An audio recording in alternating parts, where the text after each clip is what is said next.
Everybody, welcome back to the channel. Thank you very much for tuning back in. Now today is it's Tuesday, it's the day after the bank holiday. We're in Hyde Park. Well, actually, Hyde Park is literally, it's just behind this big set of buildings here. And it's funny, you don't often work on the bottom of Hyde Park, but you see some of the cars. We've been spending sort of 10 minutes trying to find parking going around here. And if you ignore all the Bentleys, the Rollers and all that sort of stuff, and you just find the normal cars like this, when you we stood here putting all our stuff out, and when you see the women drive past in these cars, they are quite nice, but I've got a feeling, I think they earn more in a day than we do in about 6 years, or their husbands are, I'm not sure. Either way, I think they're accustomed to a lifestyle I could never ever provide them. It's nice to work down here occasionally, it is nice. But we're doing an EICR today. It's a bloody big flat, I think. It's 3 fuse boards and 60-something circuits. It's a flat, apparently. So yeah, I'll see what content we can get in a second. I'll get set up and I'll see you inside in a sec. I thought I'd show you this because this is one of those, I'm going to say the word controversial, but it's just it's a different way of looking at how you code stuff. Shower cubicle, right? Now we know that 2.25 meters is from the finished floor level to whatever your accessory is, okay? So we've got a mains voltage fan in zone 1. Now technically, I measured it, it's over 2.5 meters, I think it is. So it's actually outside 2.25 meters. So by rights, you could hop in your van and drive away. There isn't an issue. You could put it down, maybe it's just something you've noticed, but technically you wouldn't even have to do that. However, I'll give that a C2. The reason I'll give that a C2 is because although it's outside 2.25 meters, what you've got to remember is, when Betty Crocker comes in here, she opens up, she's going to start soaping up, and women generally wash their hair. It would not be unreasonable to assume that even though that's over 2.25 meters, if she's here soaping up, and once she's finished giving it Pavarotti on the shower head, she's going to start washing her hair. Now, it's not unreasonable to assume, it's not that far away. So although I'm just saying, if you've got adjustable if you've got handheld shower heads like that, anything, if it's a mains operated appliance, that's a C2 in my world. If you had just a fixed shower head, I would leave it be, because for me that wouldn't really be an issue. But if you've got a movable shower head like that, that to me seems like a fairly reasonable, it would be reasonable to assume that there is a risk there. This actually wasn't one of the things I wanted to talk about, but it was just as I was passing this bathroom. Old light fittings above baths. I've taken this down, it's just a 60-watt Edison, screw-in Edison fitting. Now I can't see an IP rating on this fitting. I can't see, there's no markings, there's no brand, there's no nothing. I've taken it out the ceiling. I'm generally of the opinion if I can't see an IP rating on it, you can generally tell if a light fitting looks like it's IP rated, but I don't think this is, because there's no water seal, there's nothing really on this fitting. I think it was just an old style large fitting. So I'll give that a C2 because on the basis I can't find any information to confirm it's IP rated. And also the cost of replacing that and putting an IP rated light in general is minimal. It's not a big expense for the clients because they've got to put a new fuse board in here. There's a lot of other work that needs doing. So to replace this is relative. It's a very, on the whole, it's a low cost exercise. So it's not going to hurt as a safety measure. This is the fuse board that's in this gaff here. Unusual. You don't come across these very much anymore. It's like 3 fuse boards combined, like the double stacked Wilex boards, but it's a Crabtree. It's a triple stacked Crabtree. You don't see them. Unusual to have a flat this size with this many circuits in. 23 circuits. Unusual to have that many circuits in basically what is only a 2-bedroom flat. But it's been very neatly done. The way that whoever fitted it originally has done a very neat job. And it is nice to see. And this is what I go on about with newer fuse boards that get fitted. You know what I say? Remember I've always said this, the old 3036 rewirable boards, when you took the covers off them, they were always superbly wired. They were really neat. And a lot of the modern day boards, you take the covers off, bloody hell, you just put the cover back on, and it just goes to show the standard of work has declined, the workmanship has declined. But it's nice to see actually, when you come across it, how neatly someone really took time and care over this. So it is nice to see, it makes a difference. It's certainly easier to test as well. To give you a gauge, just because I think it's interesting to share this sort of information with other Sparks. Like, we started this today at what? About 9:30 we got here, 9:30. By the time we'd unpacked and got started, it was, say, 9:45. It's now 4 o'clock, so I've done that board there, and I've got one more circuit on this board left to test. So that was 2, 4, 6, 8, 10, 12, 14, 17 circuits, but we couldn't test all of those because that was the boiler. We couldn't test that circuit, and there were one or two others that I couldn't find one of these circuits. I've looked everywhere. So it's more like 15 circuits in a day. That's what I've sort of managed to test. I don't think realistically you can do more than that without cutting corners. I just don't see how it's possible. So yeah, I've got to come back tomorrow for about half a day, hopefully finish testing those ones, and then that's it. But just to give you a gauge, that's sort of 15 circuits I think you can realistically test. But it depends. Like I was talking to James, if you're doing industrial stuff where everything's armoured and it's all open and you can literally follow the cable runs everywhere, I guess you can test more quicker. But here, you turn something off and you've got to spend 10 minutes hunting around trying to find what it is. So it can be very, some EICRs can be very time consuming. Others can be, you can have a really big board and it'll take you, half the time, because it just depends how easy everything is to find. But about average 15 circuits a day, you could test somewhere around there. Anything more than that, I think you're pushing it, but yeah. Trying to get out and people think you're breaking in. I'm not, I'm breaking out. I am done with domestic, I'll be honest. Watch me go ass over tit now. I fall to my death. What was he doing? He was breaking out of the flat. Like I'd never been there. God, so you'd think I'd done that before. A few moments later. Yeah, cheers for helping. The camera guy just fucking laughing at me. No, look, he's breaking back in again. Oh, there's got to be more to life than this.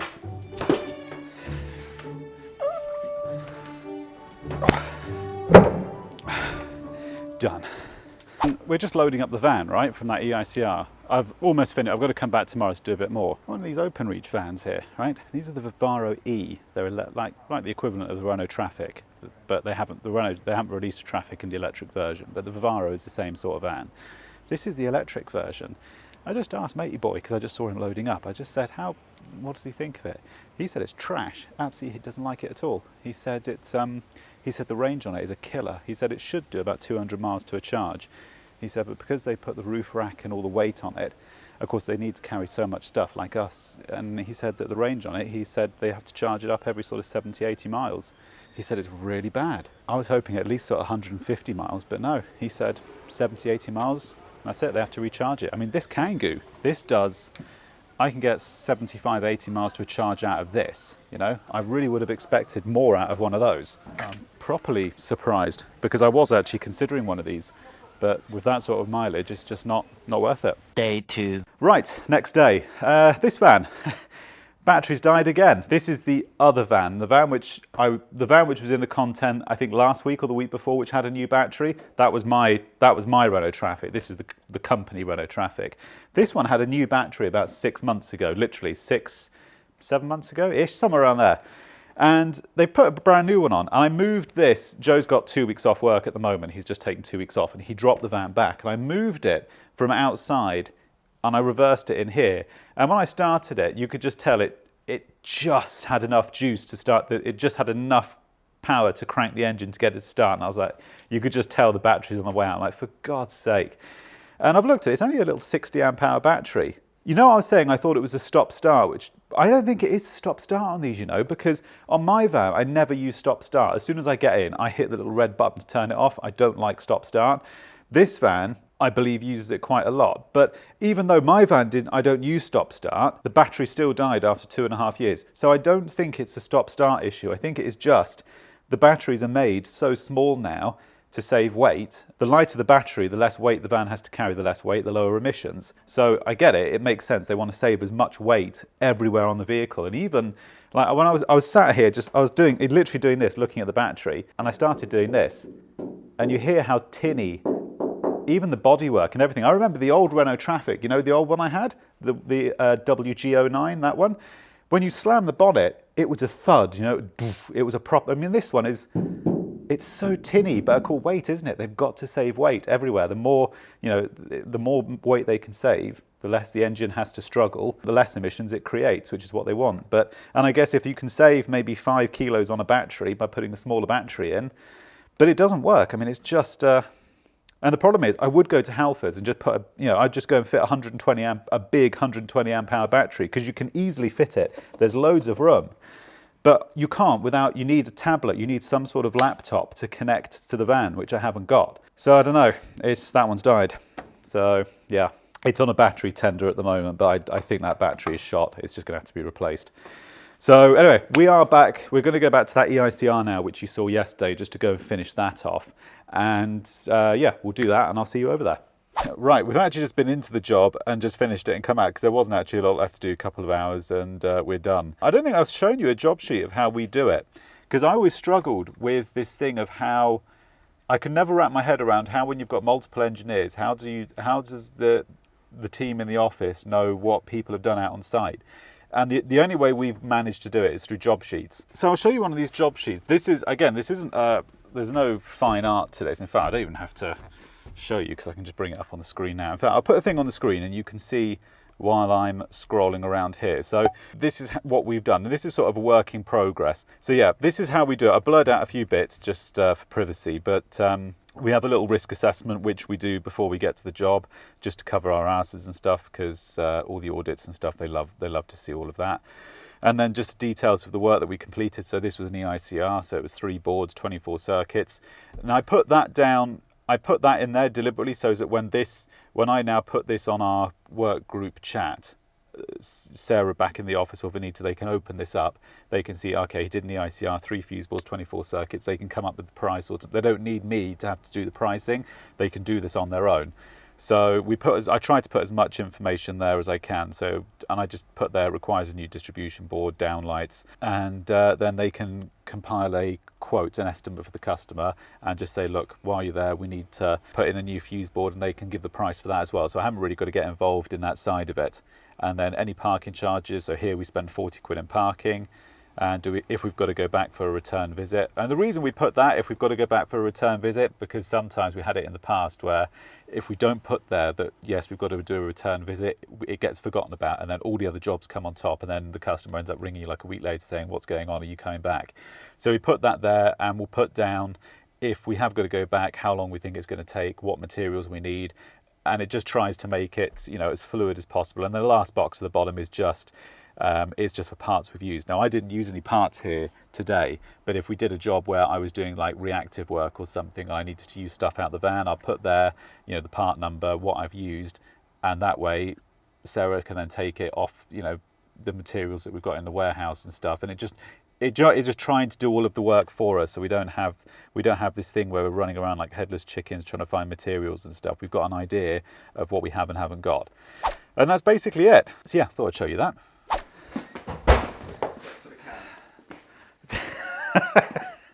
Yeah, we've been working out. The middle room upstairs actually is being turned into a gym. Yeah, it actually is. There's going to be glass on the back wall, and then that sort of rubber matting they have, and we've got a bench. There's all sorts turning up, so that's actually going to be coming up in content soon. But yeah, yeah. These are actually James's, to be fair. These aren't even mine. It's a very liberal workplace here, Sarah wants something to eat. Sarah's going to have Mexican-inspired rice. What goes with Mexican rice? I'm the fucking man. I am the boss, the CEO of the company. I'm making Sarah lunch. Maybe she can have rice, and rice don't go with noodles, does it? There's nothing else. She has to have rice and noodles. Joe and James have eaten me out of house and home. There's nothing left, so I've got to go and do a shop. Boom! Oh, you fucking... Yes! Yeah, camera guy being a bit of a smart fucker. Yeah. Scared the shit out of me. Right, delivery. Want about £5 million to deliver something here, so I'm just going to go to Sainsbury's and go and get some bits. So let me go down to Sainsbury's. I'll see you in a sec. A little enthusiastic driving here. This is supposed to be an electrical vlog, but I guess this is part of business. This is part of employment. This is how it is. All these things. This is sharing my day of what happens now, Salmon, chicken sausages, sticks, prawn cocktail. Done. Okay, some milk. Get them. Yeah, see. Milk chocolate digestives or peach and apricot. Digestives, isn't it? all day long. 125, that is very cheap. It's like I'm on benefits shopping for a family of 12 kids or something. Betty Crocker's food store, perfect. There it is. Light, lighter, I just want normal mayo. All right, tasteless mayo it is. Hey, way. I'm not going to get any, I'm just looking. I don't even know what to look, I wouldn't even know what to look for, to be honest. 35 grams of protein, all right.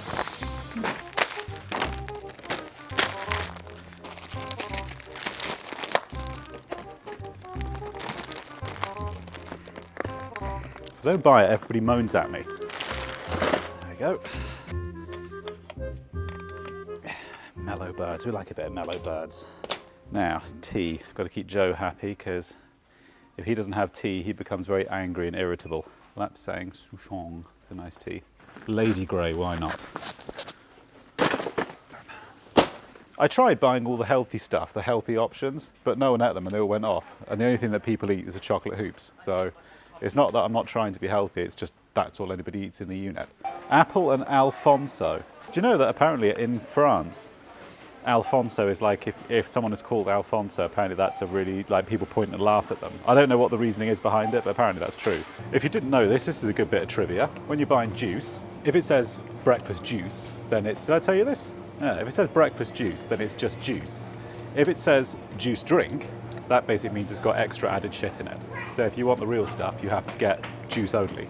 So yeah, when you see juice drink, it isn't actually juice. Well, it is, but it's juice with other sugar and crap added to it. FYI. If anyone ever turns around and tells me that I don't look after my staff, then bugger right off. Do you know that was the #1 thing? They did a survey, what the biggest thing that annoys employees the most. And #1 thing, that the companies don't provide milk. That was, out of everything, wages, time, you know, holidays, you name it. #1 thing, that the companies don't provide milk for their employees.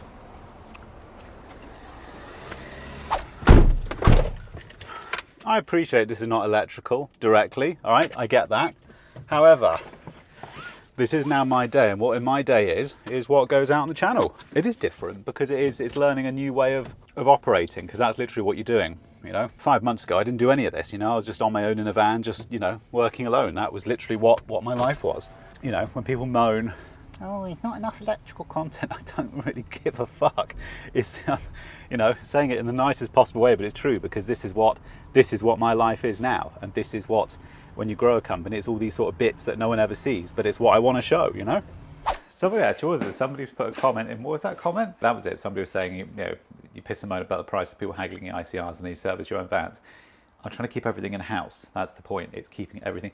By the way, I know it seems silly, but I know that if I make an effort and we get some nice smoked salmon and some bagels and some prawn cocktail and I give that to Sarah, it sounds dumb, but it's not, because she'll appreciate it and she'll work harder as a result of it, and then it's a win-win for everybody. And if that costs me, you know, a £5, well, in the grand scheme of things, what's a £5 in the grand scheme of things? Even if you add up all of those fivers, you know, it doesn't cost, the cost of it, it's more the thought of it, because that's what makes people work better. So that's how I see it anyway. 5. Go on, Tom. Look, I've put my life on social media, but you can fuck off if you think I'm letting you record this. Right, that job is now done. So the next thing we've got to do is I've got to take the truck outside, and we've got to start kitting it with the Bosch stuff, but we've also got to kit it with all the screws and fixings and stuff, which I think we're going to need. It'd be actually good to get your feedback. Give me a hand doing it, actually, to be honest. But one thing I did want to say, just before I do this, do you remember those lights on the front of the unit that we fitted? These 4 up here, still going strong. They were, I think they were literally the cheapest ones on Amazon. Absolutely fine. They are still, every single day, they're on for like 8-9 hours overnight. Absolutely fine. They're trucking along, no issues. Bought a more expensive one on Amazon. This is what I'm saying. People, just because you pay more for something doesn't mean you're getting anything better. I paid more for, I mean, that brand up there, this floodlight I fitted about a week ago, Yosian. I've never heard of it, and it's probably a piece of crap. Well, it is a piece of crap because it just flickers. It's been in for about a week, flickering already, and that's a bad flicker. So, you know, just because you pay more for something doesn't mean it's any better. The problem with that truck is it's not just going to be used for street lighting. It's going to, I mean, it is going to be used for that, but it's going to be used for survey work. It's going to be used for just general high access work. So it's not just going to be used for one thing. So I'm trying to keep it as sort of mixed use as possible. I mean, it's nice if you can have one vehicle that just does one task. It's easier to kit it out. So we're going to try and go through this and see what would work best in that vehicle. If you haven't seen the video for the Bosch stuff, that was actually, I think it was last week's video. That's going to be coming up in the corner here. You can go back and watch it if you want. There is actually some stuff missing. They forgot to send the batteries and chargers. So Philippa, I think her name is, very kindly sending it out to me. And there's also a multi-bay charger. They do a 6-bay multi-bay charger. That's coming as well, apparently.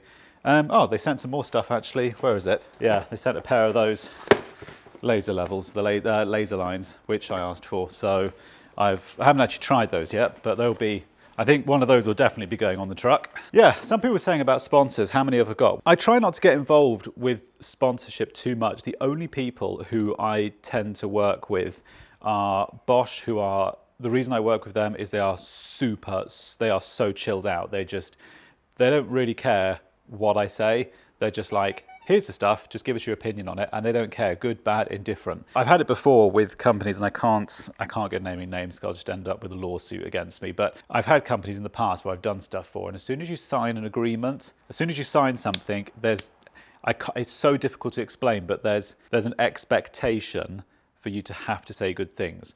And that's one of the reasons I like working with Bosch, because they actually don't care, good, bad, indifferent. So I work with them, and beyond that, Sortimo, I work with them, but there's no contract in place. Same with Bosch, there's no contract as such. It's just an informal thing.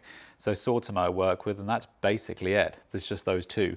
But they're just brands I like, so I work with them. But beyond that, I mean, we get stuff. I'll give you an example. These got sent.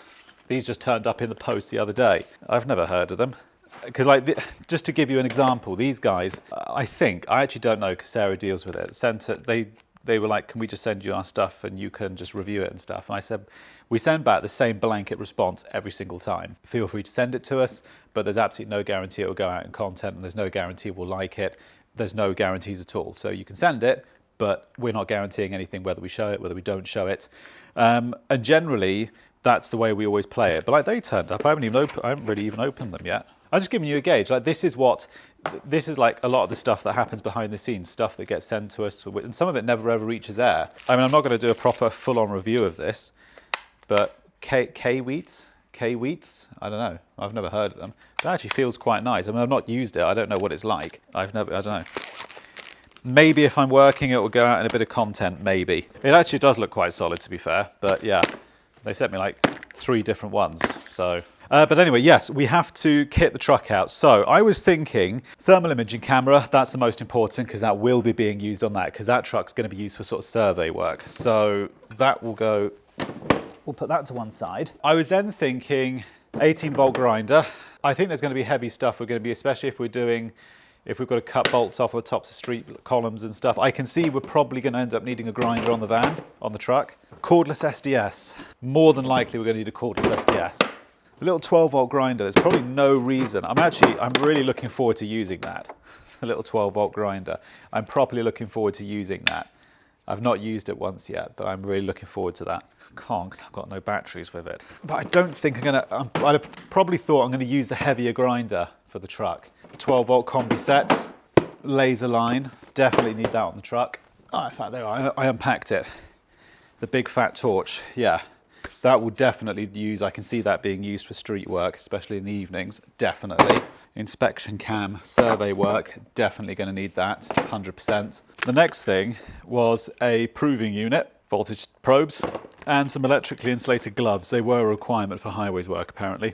They absolutely stink, but they are electric. That reminds me, you know, where's those lids? Sometimes when the content goes out, I don't like properly check. I would just give it a really fast, just a really quick look before I give it the nod to go out.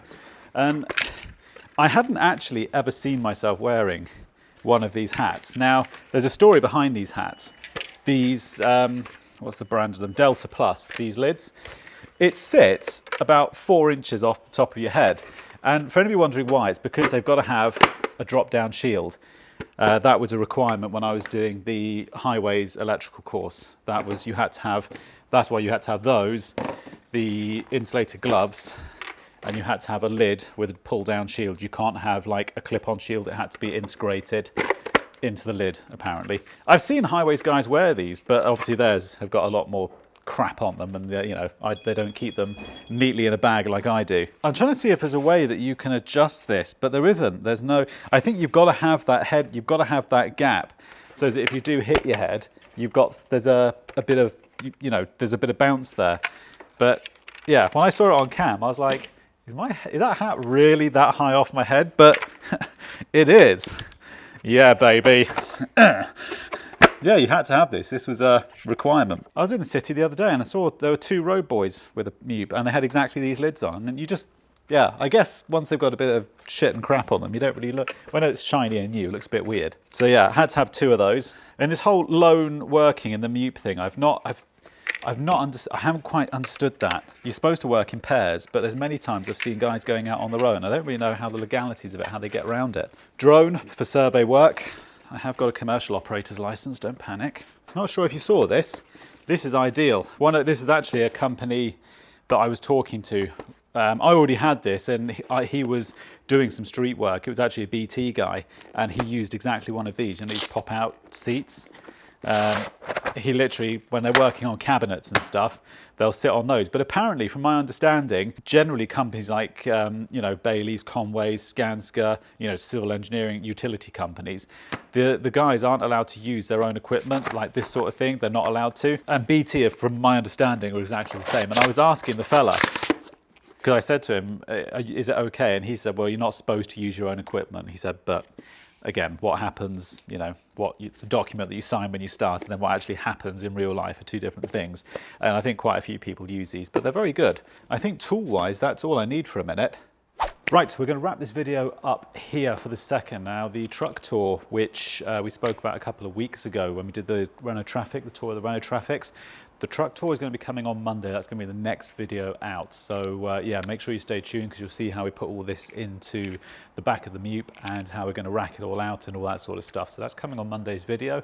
In the meantime, thank you very much for watching. And if there's any suggestions you've got for that, by the way, chuck it below. Trust me, I'm learning. I'm really green to this and I'm learning every single day with that. So if you've got advice, comments, suggestions, good, bad, don't matter, put it all below because I want to see it. I want to learn as much as I can about this. And thank you very much for all of your help and support so far, because to be honest, we wouldn't be here if it wasn't for you guys. So a big thank you, and we'll see you on Monday.